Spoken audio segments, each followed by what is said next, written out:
60 secondes, pratique. Raphaël Renaud présente le Club des Adaptophiles, des histoires inspirantes autour du monde.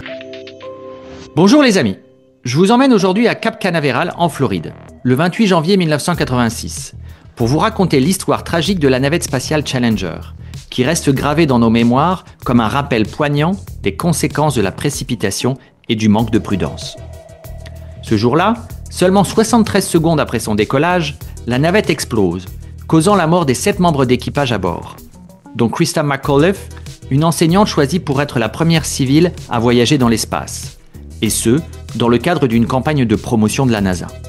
L'enquête qui a suivi révèle une série de décisions prises à la hâte et sous pression, notamment la décision de maintenir le lancement malgré des préoccupations sérieuses concernant les joints d'étanchéité des boosters de la navette. Ces joints avaient montré des signes de défaillance par temps froid.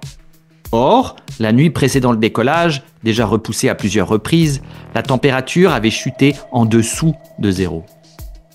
Malheureusement, les avertissements des ingénieurs de la NASA n'ont pas été pris en compte. Les responsables de la mission semblaient plus préoccupés par le respect des délais et par le succès médiatique du lancement que par des problèmes techniques potentiels.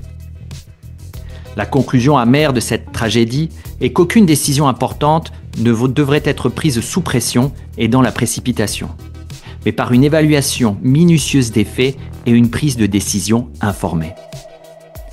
Alors la prochaine fois que vous devez prendre une décision importante, prenez le temps d'examiner tous les points de vue, même ceux qui diffèrent du vôtre, et ne vous laissez pas influencer par ceux qui s'expriment le plus bruyamment. Ils ont souvent tort. Faites plutôt preuve de prudence et de responsabilité dans vos actions. Cela vous évitera de nombreuses catastrophes.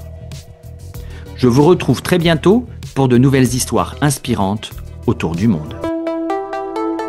C'était le Club des Adaptophiles, présenté par Raphaël Renaud. Françaisdanslemonde.fr